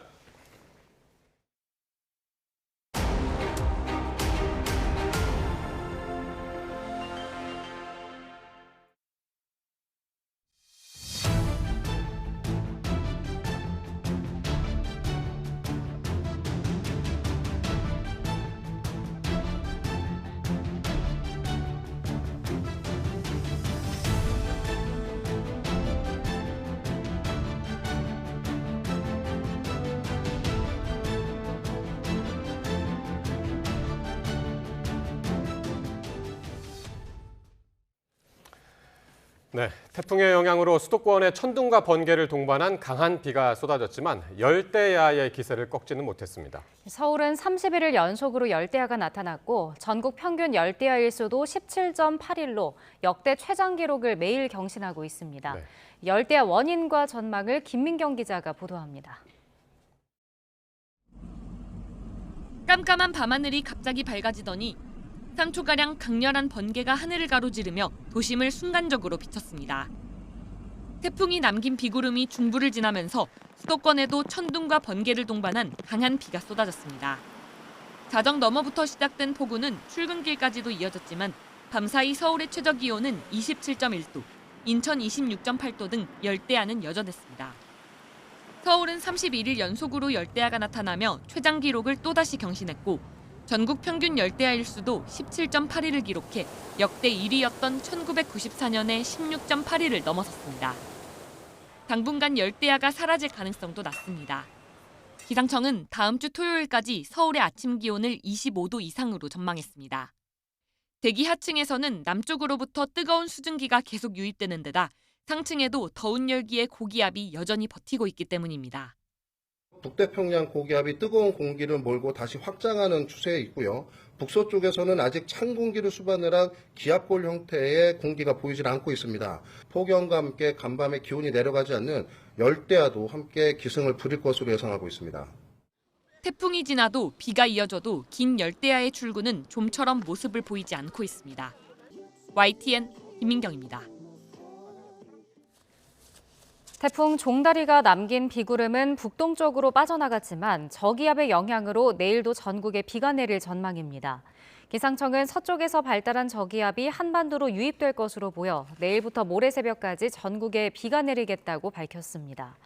비는 경기 북부와 강원 북부에 최고 80mm 이상, 수도권과 강원, 충청에 20에서 60mm, 남부에 5에서 40mm, 제주도에 10에서 60mm가 예상됩니다. 최근 코로나19가 다시 확산하는 가운데 보건당국은 다음 주쯤 절정에 이른 뒤에 점차 사그라들 것으로 전망했습니다. 현재 유행하는 새로운 변이 바이러스에 대응하기 위해서 오는 10월부터 백신 접종에 나설 예정입니다. 김주영 기자가 보도합니다. 코로나19 입원 환자가 한 달 사이 9배 가까이 늘 정도로 최근 코로나 확진자가 급증 추세입니다. 질병관리청은 이달 말인 다음 주쯤 유행이 정점에 도달하고 규모는 35만 명 정도가 될 것으로 예상했습니다. 올해 여름철 유행은 8월 말 정점에 도달할 것으로 보이고 유행 규모는 작년과 유사할 것으로 전망됩니다. 이에 따라 질병청은 환자 급증으로 예상보다 빠르게 소진됐던 코로나19 치료제 확보에 힘을 쏟고 있습니다. 앞서 확보한 예비비를 바탕으로 다음 주 초 치료제 17만 7천 명분을 도입해 배포하기로 했습니다. 또 진단을 위한 자가검사 키트도 제조업체들이 이달 안에 500만 개 이상 생산할 계획으로 파악됐다며 지속적인 공급에 나설 것이라고 밝혔습니다. 추가 감염을 줄이기 위한 백신 접종 계획도 마련했습니다. 현재 유행하고 있는 변이 바이러스에 효과적인 백신을 도입하고 오는 10월부터 접종한다는 방침입니다. 65세 이상 어르신 등 고위험군은 무료 접종입니다. 10월에는 24, 25년 절기 코로나19와 인플루엔자 동시 예방 접종을 실시할 예정으로 고위험군에 해당하는 65세 이상 어르신, 면역 저하자, 또 감염 취약시설 입소자 대상으로 무료 접종을 실시할 계획입니다. 이와 함께 전국이 공백 사태 속에서도 코로나 환자가 병원에서 제대로 치료받을 수 있도록 중증도에 따른 분산 대책도 준비합니다. 경증 환자는 지역의 병원에서 빠른 치료를 받을 수 있도록 협력병원 목록을 공개하고 중환자들을 위한 추가 병상 확보에 나설 계획입니다. YTN 김주영입니다. 도시철도 공사가 한창인 부산 사상구에서 땅꺼짐 사고가 잇따르고 있습니다. 차량 바퀴가 구멍에 빠져서 운전자가 다치는 사고까지 벌어졌습니다. 차상은 기자입니다. 퇴근길 차량으로 가득한 도로 한쪽에 시커먼 구멍이 뚫립니다. 조금씩 넓어지더니 지름 5m, 깊이 3m까지 커집니다. 부산 사상구에서 땅꺼짐 사고가 발생한 건 지난 20일 오후 7시쯤. 차량이나 사람이 빠졌다면 인명피해로 번질 뻔했습니다. 사고는 다음 날에도 발생했습니다. 첫 사고 지점에서 150m 떨어진 도로에서도 땅꺼짐이 발생해 달리던 차량 바퀴가 빠졌습니다. 운전자는 타박상을 입었습니다. 계속되는 사고에 주민들은 불안감을 호소합니다. 소음이 나서 나가보니까 구멍이 이렇게 뻥 뚫리더라고요. 그러면서 이제 조그만 구멍이 이제 넓게 이렇게 퍼진 거죠. 건물에 영향이 있을 것 같아서 좀 불안하기는 합니다. 사고가 난 지역은 사상구와 사하구를 잇는 도시철도 건설 현장입니다. 해당 구간에서 발생한 땅꺼짐 사고는 올해에만 6건에 달합니다. 도시철도 공사에 따른 사고 가능성이 있지만 지하에 매설된 노후 배관에서 물이 새 나와 사고가 났다는 시각도 있습니다. 부산시는 사고가 반복되자 공사와의 관련성을 조사하면서 추가로 땅꺼짐이 생길 가능성도 확인하고 있습니다. 도시철도 완공까지는 2년 가까이 남은 상황이어서 시민들의 불안감은 당분간 계속될 전망입니다. YTN 최상입니다. 서울 강남역 근처 건물 옥상에서 여자친구를 흉기로 살해한 혐의를 받는 의대생 재판에 피해자 아버지가 직접 증인으로 출석했습니다. 증언 내내 눈물을 삼켰던 부친은 피고인을 사회로 돌려보내선 안 된다고 호소했습니다. 보도에 김철희 기자입니다. 지난 5월 서울 강남역 근처 건물 옥상에서 교제하던 여성에게 흉기를 휘둘러 살해한 혐의로 기소된 A씨. 첫 재판에서 검찰은 A씨와 피해자가 교제 2달 만에 몰래 혼인신고를 올렸고 이후 피해자 부모가 강하게 이별을 요구하자 잔혹한 범행이 일어났다고 설명했습니다. 이어진 두 번째 재판에 딸을 황망히 잃은 피해자 아버지가 직접 증인으로 출석했습니다. 먼저 피해자 부친은 혼인신고가 이뤄진 건 A씨의 가스라이팅 때문이라고 주장했습니다. A씨가 피해자에 유복한 가정 환경을 노리고 혼인을 계획했단 건데 A씨가 피해자에게 피부과 병원 개업 때 도움을 주면 자신은 젊은 나이에 병원장이 될 수 있다며 구체적 계획까지 반복적으로 세뇌했다고 강조했습니다. 혼인신고 사실이 알려지면서 이러한 계획이 틀어지자 딸을 잔인하게 살해한 거라며 세뇌는 물론 살인까지 서슴지 않는 피고인을 영원히 사회에서 격리해달라고 호소했습니다. 같은 날 양형 증인으로 함께 출석한 A씨 모친은 모든 것이 자신의 부족 때문이라며 연신 고개를 숙였습니다. 재판부는 피고인 신청에 따라 9월 한 달 동안 정신 감정을 진행한 뒤 10월에 다시 공판을 재개할 예정입니다. YTN 김철입니다. 노소영 아트센터 나비관장이 최태원 SK그룹 회장의 동거인을 상대로 제기한 30억 원대 위자료 소송 1심 결과가 내일 나옵니다. 이런 가운데 대법원은 두 사람의 이혼 소송 사건을 일부에 배당했는데 서경환 대법관이 주심을 맡게 됐습니다. 보도에 김다현 기자입니다. 노소영 아트센터 나비관장은 이혼 소송 2심이 진행 중이던 지난해 3월 최태원 SK그룹 회장의 동거인 김희영 TNC재단 이사장을 상대로 30억 원대 위자료 소송을 제기했습니다. 김 이사장이 상담 등을 빌미로 최 회장에게 적극적으로 접근해 혼인 생활에 파탄을 불러왔고 극심한 정신적 고통을 겪었다는 겁니다. 지난해 11월 노 관장 측은 심리를 마친 뒤 최 회장이 김 이사장에게 쓴 돈이 1,000억 원이 넘는다고 주장하기도 했는데 김 이사장 측이 악의적인 허위 사실이라며 법적 대응에 나서기도 했습니다. 1년 반에 걸친 공방 끝에 법원은 내일 오후 2시쯤 1심 선고기일을 진행합니다.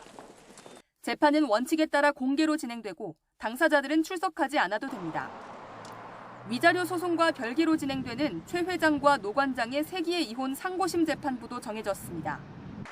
사건을 심층적으로 검토하고 합의를 끌어나가는 주심은 서경환 대법관이 맡고 노태학, 신숙희, 노경필 대법관이 심리에 참여합니다.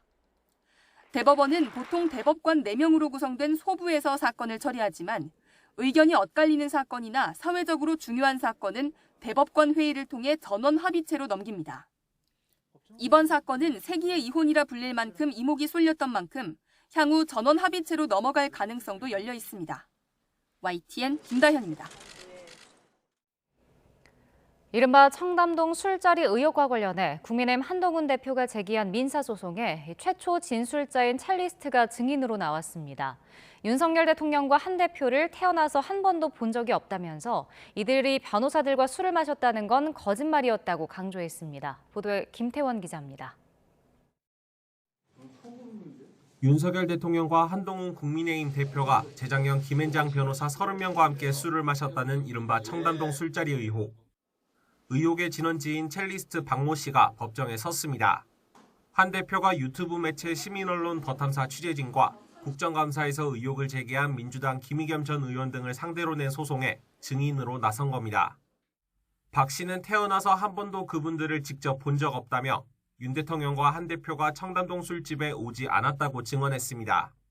이어 제보자인 전애인 이모 씨가 자신과 헤어진 뒤 보복하기 위해 의혹이 거짓이라는 것을 알고도 제보했다고 생각한다면서 늦은 귀가 때문에 했던 거짓말이 이렇게 커질 줄 몰랐고 공인에게 피해를 주게 돼 죄송하다고도 덧붙였습니다. 하지만 이어진 최후 변론에서 강진구 전 더탐사 대표와 김 전 의원 측은 여전히 박 씨를 믿을 수 없다고 말했습니다.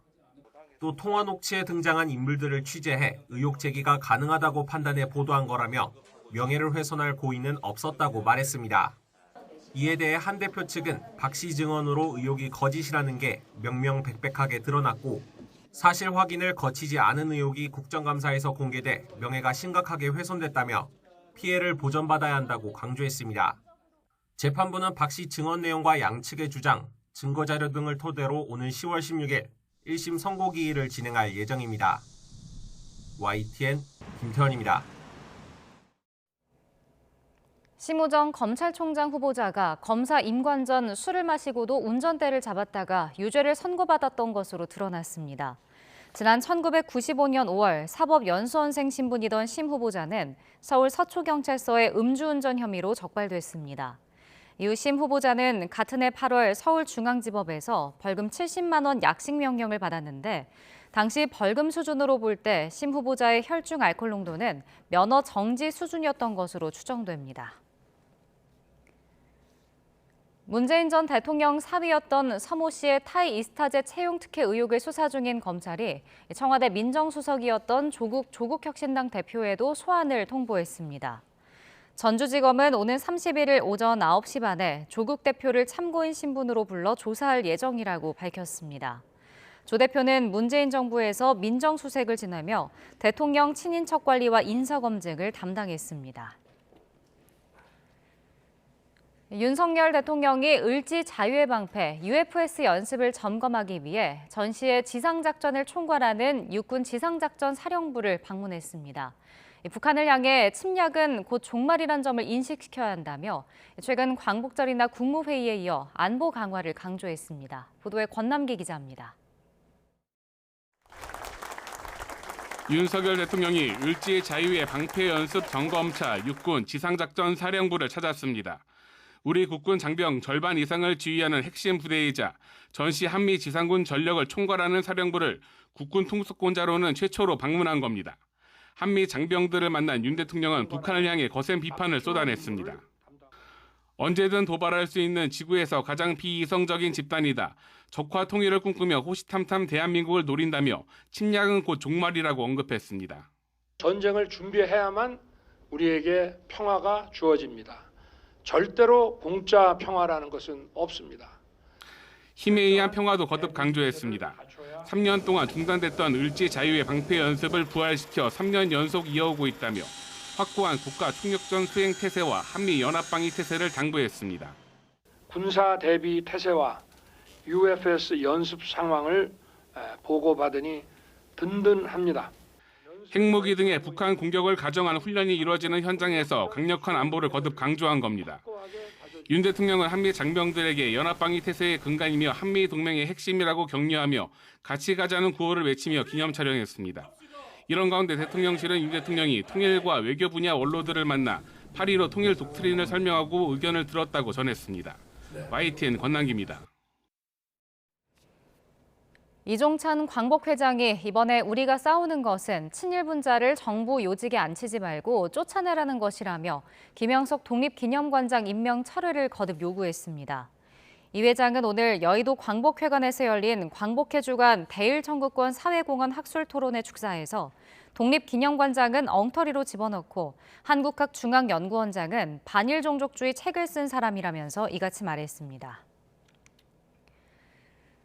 지난 광복절 경축식에서 대한민국 건국은 1948년이라고 주장한 김진태 강원도지사의 발언을 놓고 갈등이 이어지고 있습니다. 광복회 강원지부가 날선 비판을 이어간 가운데 김 지사 발언을 각각 옹호 또 비판하는 집회가 열렸습니다. 보도에 홍성욱 기자입니다. 지난 광복절 강원도 경축식, 건국절 제정 시도를 비판한 이종찬 광복회장의 기념사를 광복회 강원지부장이 대독했습니다. 이어 단상에 오른 김진태 강원도지사, 작심한 듯 자기 주장을 쏟아냈습니다. 김 지사는 1919년 임시정부 수립을 건국 시점으로 보는 건 논리에 맞지 않는다고 지적했습니다. 학교에서 배우지 않았습니까? 국가가 되려면 국민이 있어야 되고 영토가 있어야 되고 주권이 있어야 되는 3요소가 있어야 됩니다. 국민은 그렇다 치고 주권이 없지 않습니까?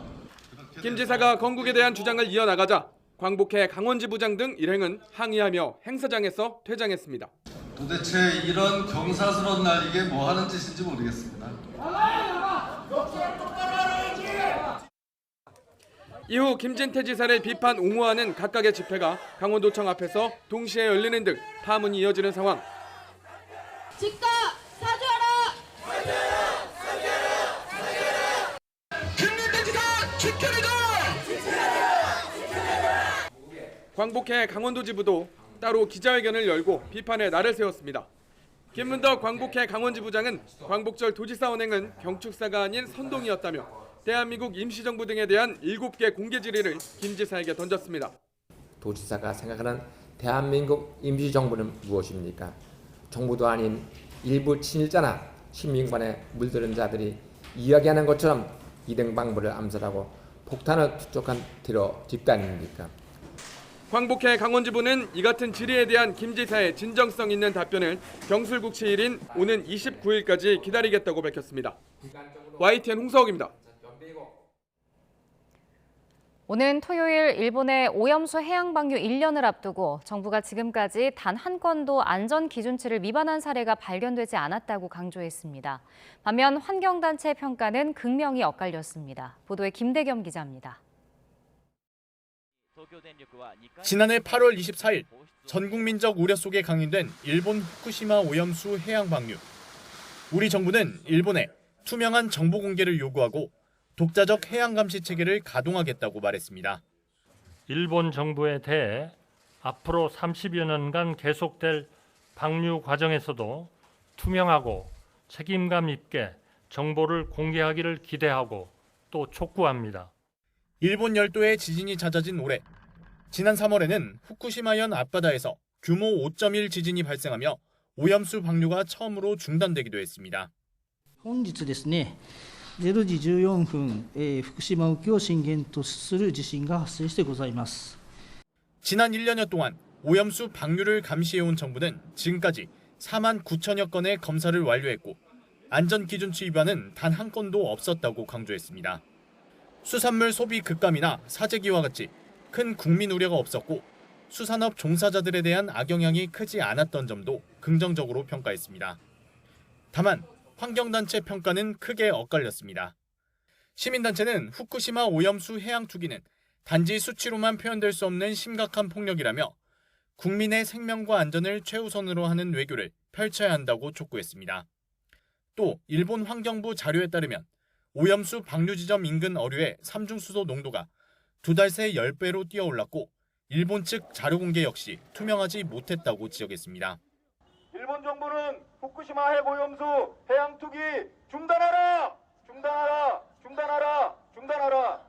정부도 성과를 강조하면서도 오염수 방류는 장기적 작업인 동시에 국민 건강과 안전에 직결되는 문제인 만큼 앞으로도 빈틈없이 감시를 이어나가겠다고 밝혔습니다. YTN 김대겸입니다. 한반도에서 가까운 중국 보하이만 일대 이틀 동안 500mm가 넘는 폭우가 쏟아졌습니다. 여름 내내 폭우와 폭염 등 기상이변이 되풀이되면서 채소값이 40% 넘게 급등했습니다. 베이징에서 강정규 특파원입니다. 홍수의 땅이 무너지면서 위태롭게 떠있는 집.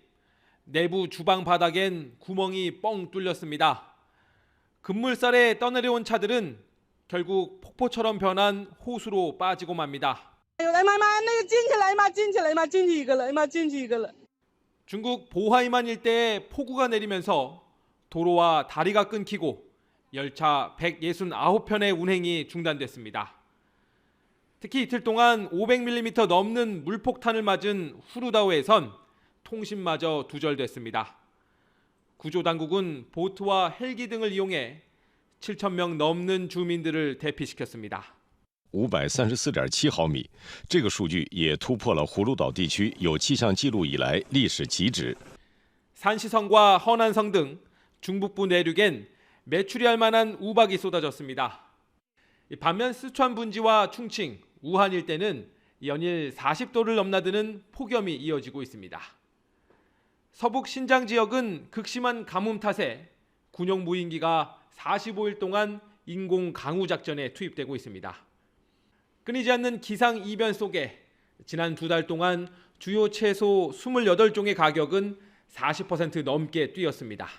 今年买的毛豆，买的大白菜之类的，感觉菜价好像感觉涨了有30%左右了。 중국산 수입 채소 비중이 적지 않은 국내 밥상 물가도 더욱 들썩일 걸로 보입니다. 베이징에서 YTN 강정규입니다. 미국 민주당 전당대회 이틀째 날 해리스 부통령이 민주당 대선 후보로 공식 추인됐습니다. 찬조연설에 나선 오바마 전 대통령은 이제 횃불은 넘겨졌다며 해리스 부통령에 대한 전폭적인 지지를 선언했습니다. 보도에 이광현 기자입니다. 민주당 전당대회 둘째 날 마지막으로 연단에 선 오바마 전 대통령. 당원과 대의원들의 환호 속에서 이제 횃불은 해리스에게 넘겨졌다고 선언했습니다. The torch has been passed. Now it is up to all of us to fight for the America we believe in. And make no mistake, it will be a fight. 오바마 전 대통령은 37분간 이어진 연설에서 바이든 행정부의 업적을 강조하며 해리스에 대한 지지를 호소했습니다. 해리스에게 길을 열어준 바이든 대통령에겐 나라를 위해 개인의 야망을 내려놨다면서 특별히 감사를 표시했습니다.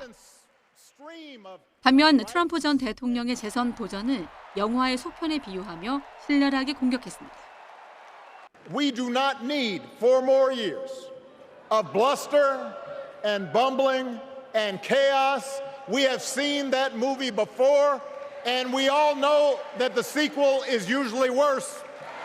한때 해리스를 능가하는 당내 영향력으로 존재감을 뿜어냈던 미셸 오바마도 무대에 등장했습니다. 특히 해리스 모친이 했던 말을 인용하며 민주당의 결집을 주문해 분위기를 한껏 띄웠습니다. Kamala's mother told her, "Don't just sit around and complain, do something." So, if they lie about her, and they will, we've got to do something. 해리스의 남편인 더그 에모프도 무대에 올라 아내의 인간적인 면모를 적극 부각했습니다. 미국 전역에서 집결한 민주당 대의원들은 호명 투표를 통해 해리스를 대선 후보로 공식 추인했습니다. 경합주인 위스콘신주에서 유세를 벌이던 해리스는 화상으로 전당대회에 참여해 감사의 뜻을 나타냈습니다. 해리스는 자신의 결혼 10주년이기도 한 22일 전당대회 대미를 장식할 후보 수락 연설에 나설 예정입니다. YTN 이광현입니다.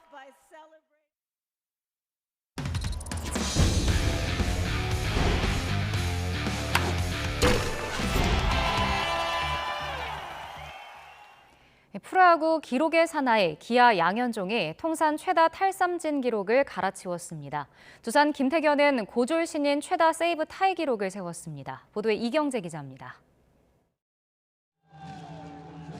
양현종은 1회 초 황성빈을 상대로 10시즌 연속 3자릿수 탈삼진을 채웠습니다. 이강철 KT 감독과 전 두산의 장원준에 이어 역대 3번째, 2회엔 나승엽을, 3회엔 윤동희를 차례로 삼진으로 잡고 양현종은 더 대단한 기록을 KBO 리그 역사에 새겼습니다. 통산 2,049개 탈삼진으로 송진우 전 하나 코치를 뛰어넘어 역대 통산 최다 탈삼진 기록을 세웠습니다. 4회까지 무실점 호투를 펼치던 양현종은 5회 손호영에게 석점 홈런을 맞는 등 넉 점을 내주고 시즌 10승을 다음 경기로 미뤘습니다. 기아는 8회 롯데의 폭투와 실책으로 결승점을 뽑고 5연승을 달렸습니다. 두산 김태균이 9회 1이닝을 무실점으로 맞고 시즌 16세이브째를 올립니다. 2006년 롯데 나승현이 세운 고졸 신인 최다 세이브 기록과 어깨를 나란히 했습니다. 마무리 투수는 좀 책임감도 있는 보직이고 저 하나 때문에도 이제 한순간에 팀이 질 수 있는 보직이다 보니까 좀 뒤에 투수가 없다 생각하고 진짜 던지고 있고 2대0으로 끌려가던 두산은 4회 제로대 솔로포로 추격을 시작해 5회 이유찬의 행운의 안타로 경기를 뒤집었습니다. 6회 김재환의 홈런을 더해 5대2로 승리한 두산은 3위 LG에 한 경기 반차로 따라붙었습니다. SSG는 7회까지 무실점으로 버틴 선발 엘리아스를 앞세워 LG를 5대1로 꺾고 4연패를 끊었습니다. NC는 김영준의 3타석 연속 홈런을 앞세워 한화를 꺾고 11연패에서 탈출했고 KT는 투런 홈런 포함 4타점을 올린 신무진의 활약에 힘입어 키움의 5대0으로 승리했습니다. YTN 이경재입니다. 배드민턴 금메달리스트 안세영 선수가 귀국 이후 15일 만에 공식 석상에 등장합니다. 내일 열리는 올림픽 선수단 격려 만찬에 참석하는 건데 어떤 모습일지 주목됩니다. 보도에 조은지 기자입니다.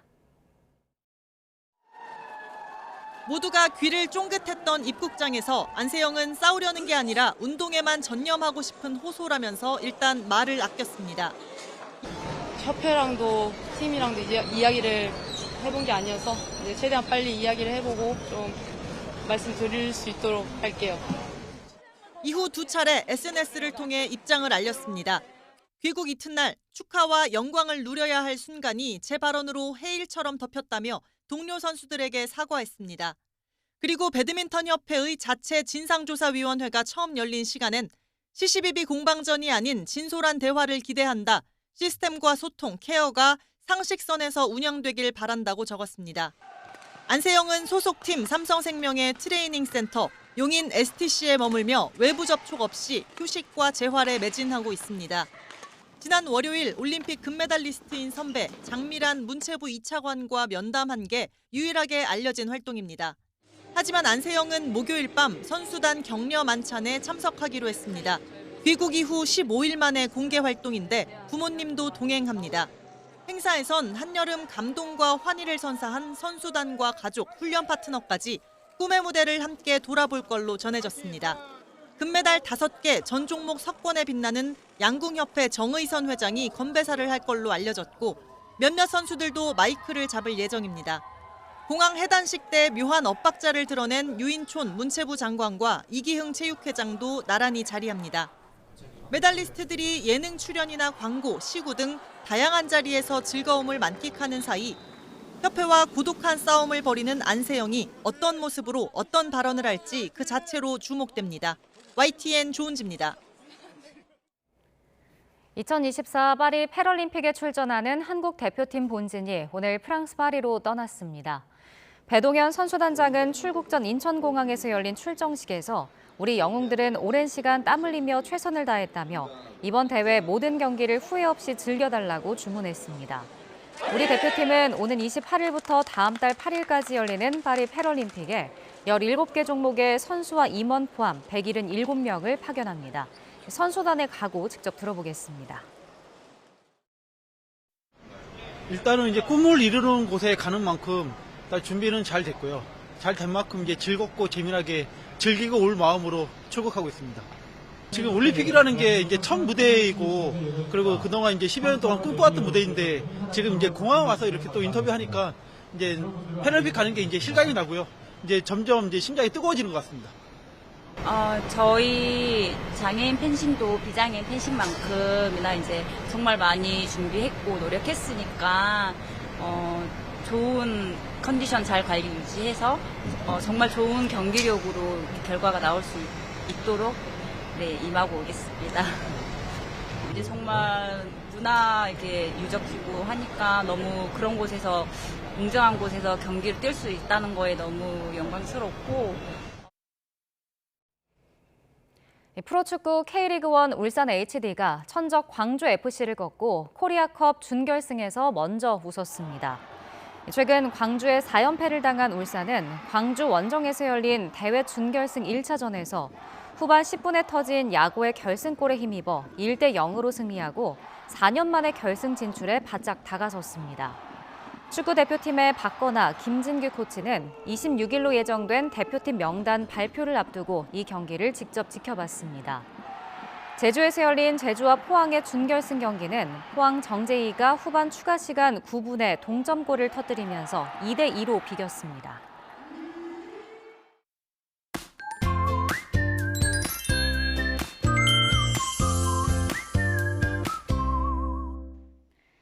제9호 태풍 종다리는 어젯밤에 소멸했지만 오늘도 많은 비를 뿌렸습니다. 네, 올해 들어 처음으로 우리나라에 영향을 준 태풍인데요. 곳곳에 물폭탄이 쏟아졌죠. 네, 맞아요. 주택가 차량이 침수되고 나무가 쓰러지는 등 피해도 발생했습니다. 다가올 태풍에 대비하는 것도 중요하지만 태풍이 지난 뒤에도 주의할 것이 참 많은데요. 네, 먼저 파손된 시설물을 발견했을 때는 안전신문고나 가까운 행정복지센터에 피해 요소를 신고해야 하고요. 땅바닥에 떨어진 전깃줄은 감전의 위험이 있어서 절대 접근해서는 안 됩니다. 또 침수된 도로나 다리는 파손 가능성이 있어서 가까이 다가가거나 건너는 건 위험하고요. 지반이 약해진 계곡이나 비탈면 등 산사태 위험 지역에는 출입을 금지해야 합니다. 내일은 태풍의 영향은 아니지만 또다시 전국에 비가 이어지겠습니다. 서쪽에서 저기압이 유입되기 때문인데요. 특히 경기 북부와 강원 북부에 최고 80mm 이상의 많은 비가 쏟아지겠습니다. 또 이 지역에서는 시간당 30mm 안팎의 집중 호우에도 대비하셔야겠습니다. 태풍이 몰고 온 열기로 오늘 밤사이에도 전국적인 열대야가 나타나겠습니다. 밤사이 대부분 지역에서 기온이 25도를 웃돌겠고요. 비와 함께 낮에도 습도 높은 무더위가 이어지겠습니다. 내일 서울의 체감온도는 33도 선까지 치솟겠고요. 대구 35도로 오늘보다 4도가량이 높겠습니다. 비가 그친 뒤에는 서울에서도 낮 기온이 33도 안팎까지 올라가겠고요. 열대야와 폭염은 8월 말까지도 계속되겠습니다. 지금까지 날씨 캔버스의 고은재, 신미림이었습니다.